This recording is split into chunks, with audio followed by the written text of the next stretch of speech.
Hello and welcome friends, स्वागत है आप सभी का YouTube channel masters in ethical hacking पे। तो दोस्तों आज हम बात करने वाले हैं हैक एंड क्राइम के एपिसोड नंबर 8 और 9 के बारे में। हालांकि एपिसोड जो 8 है वो 2 पार्ट में है, तो उसी के बारे में आज हम डिस्कस करेंगे। काफ़ी सारी चीज़ें आज आपको जानने का मौका मिलेगा और कुछ ऐसी चीज़ें भी आप सीखेंगे जिनसे कि फ्यूचर में आप वो गलती ना करें जिनकी वजह से इस तरह की जो चीज़ें हैं वो होती हैं। तो दोनों ही पहलू हैं इस चीज़ के। तो फिलहाल आज ये सारी चीज़ें बहुत मज़ेदार होने वाली हैं। तो चलिए गाइस, ज़्यादा टाइम ना लगाते हुए शुरू करते हैं आज के इस इंटरेस्टिंग एपिसोड को। सबसे पहले मैं आप लोगों को बताना चाहूँगा कि आज का जो हमारा मेन जो हम सीखने वाले हैं वो क्या क्या चीज़ें हैं। तो फिलहाल हम बात करेंगे एपिसोड नंबर 8। यहाँ पे आप सीखने वाले हैं सबसे पहले एटीएम की वर्किंग, मलवेयर क्या चीज़ होती है, आस्काई कोड्स क्या होते हैं, सर्वर डेटा, बैच फाइंडर, ये सारी चीज़ें आज हमें सीखने का मौका मिलेगा। दैट मीन्स सीरीज़ के पार्ट में हमें दिखाया गया है कि कोई हैकर्स होते हैं जो एटीएम से डेटा मतलब एटीएम से पैसे चुरा लेते हैं और उनका कुछ पता नहीं चल पाता। अब वो कंफ्यूज रहते हैं कि भाई एक ही टाइम में इतना सारा पैसा और एक सिस्टमेटिक तरीके से कैसे हो गया, और जिसका रिकॉर्ड भी नहीं है। मतलब सबसे बड़ी बात क्या होती है, उसका रिकॉर्ड भी नहीं है। इससे यहाँ पे क्या चीज़ सामने आई कि जो हैकर थे उन्होंने रिकॉर्ड भी मिटा दिया। अभी कैसे पॉसिबल हो सकता है? तो इसको पूरा इन्वेस्टिगेट किया गया है। इन्वेस्टिगेशन के दौरान उन्हें पता चलता है, जब वो स्टेटमेंट्स को देखते हैं कि भाई जो पैसा है वो निकाला तो गया है लेकिन रिकॉर्ड में नहीं है, तो वो पता लगाते हैं। कोड्स को जब वो चेक करते हैं तो उन्हें पता चलता है कि किसी ने मलवेयर इंस्टॉल किया हुआ है। गाइस मैं आपको बताना चाहूँगा, मलवेयर का मतलब होता है एक मैलिशियस सॉफ्टवेयर जिसकी मदद से किसी भी डिवाइस पे कंट्रोल बनाया जा सकता है। जैसे कि वायरस भी एक तरह का मलवेयर है, ट्रोजन जो कि किसी भी डिवाइस पे अपना कंट्रोल बना लेते हैं। तो जब वो इन्वेस्टिगेट करते हैं तो उन्हें पता चलता है कि एक मलवेयर का इस्तेमाल किया गया है,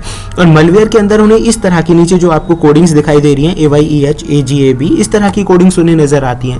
तो यहाँ पे वो जो हैकर है वो समझाने की कोशिश करते हैं कि इसके लिए पहले हम समझ लेते हैं, क्योंकि देखिए अगर कोई भी व्यक्ति है तो इन्वेस्टिगेशन के लिए पहले उसे पता होना चाहिए। तो वो एटीएम की वर्किंग के बारे में बताते हैं। तो गाइस मैं आपको यहाँ पे बताना चाहूँगा कि एटीएम के अलग अलग सेक्शंस होते हैं, जिन हर किसी सेक्शन का अपना एक अलग अलग काम होता है। तो यहाँ पे समझाते हैं कि पैसे कहाँ से निकलते हैं, होल्डिंग एरिया कौन सा होता है। इसके अंदर भी एक सॉफ्टवेयर होता है जिसकी मदद से वो काम करता है। तो इन्वेस्टिगेशन में ये सारी चीज़ें करते हैं और बताते हैं कि शायद किसी ने ऐसा हो सकता है कि भाई CCTV कैमरा और वहाँ की सारी डिटेल्स को मिटा दिया गया हो, और मलवेयर इंस्टॉल करने के बाद उन्होंने उस चीज़ को मिटा दिया हो। तो अब वो जब चेक करते हैं तो उन्हें पता तो चल जाता है कि ये चीज़ कहाँ से हुई, और वो कोड्स जो होते हैं, कोड्स की मदद से वो ये पता लगाते हैं कि जो भी कोड्स है ना, पर्टिकुलर कोड्स आस्काई टेबल के हिसाब से वो देखते हैं कि भाई इन शब्दों का जो नंबर है वो क्या है। तो मैं आपको थोड़ा यहाँ बता देता हूँ। ASCII यानी कि American standard code for information interchange जिन्हें बोला जाता है, ये वो भाषा है जिसे कंप्यूटर समझता है। यानी कि अगर हम ये कहें कि कंप्यूटर कौन सी भाषा समझता है, तो वो बाइनरी लैंग्वेज है, और बाइनरी का ही एक रूप है आस्काई कोड्स। तो गाइज यहाँ पे आप देखेंगे कि 97 पे A आता है, स्मॉल a, और अब बैक अगर हम जाते हैं उसके, यानी कि 32 अगर हम बैक कर दें तो 65 पे आता है कैपिटल A।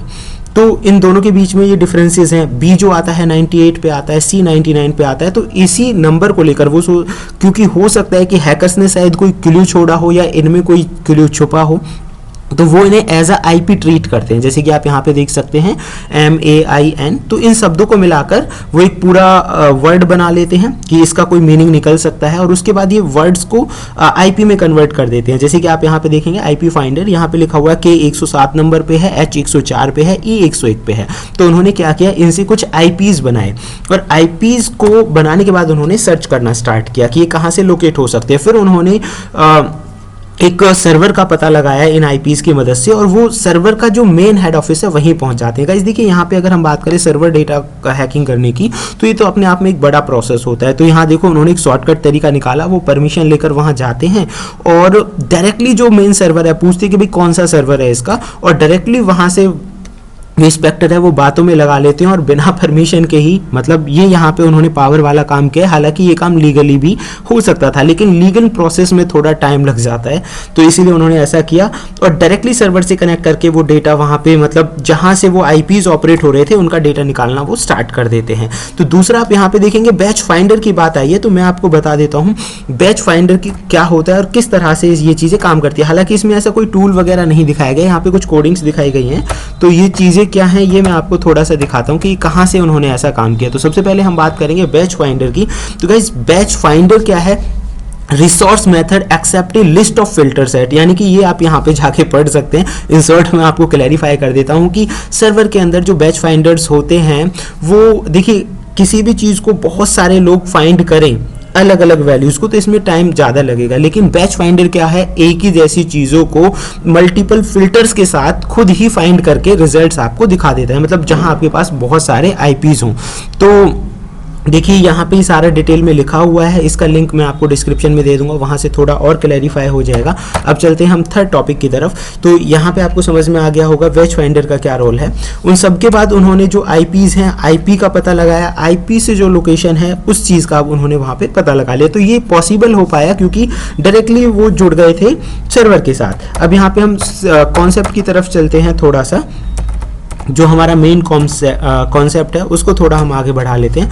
तो आईपी से कैसे पता लग सकता है, तो गाइज इस तरह की काफ़ी सारी वेबसाइट हैं जो आपको सर्वर का भी पता बता देती हैं, मतलब एग्जैक्ट लोकेशन तो नहीं बताएंगे लेकिन कहाँ से ऑपरेट हो रहा है। जैसे कि हमने इस वेबसाइट पे एक आईपी डाला हुआ है, तो आप यहाँ पे देख सकते हैं होस्ट एड्रेसेस, नेम सर्वर कहाँ पे है, इसका जो मेन सर्वर लोकेशन होगी वो कहाँ पे है। देखो ये जानकारी हमें यहाँ पे मिली और इसकी एग्जैक्ट लोकेशंस भी हमें यहाँ पे दिखा रहा है। तो इस तरह से आप उस लोकेशन पे जाके ये जो चीज़ें हैं वो चेक कर सकते हैं और जो सर्विस प्रोवाइडर है वहाँ से एग्जैक्ट लोकेशन का पता लगा सकते हैं। तो इसमें सिर्फ यही था, आगे हम ऐसी जानकारी लेकर आते रहेंगे। तो फिलहाल ये जो सीरीज़ ख़त्म है और नई सीरीज़ के बारे में आप अपनी राय हमें कमेंट बॉक्स में ज़रूर दीजिए कि आगे कौन सी वेब सीरीज़ के बारे में हम आपको रिव्यूज़ दें। तो फिलहाल इस वीडियो में इतना ही, मिलते हैं नेक्स्ट वीडियो में, तब तक के लिए थैंक यू, गुड बाय।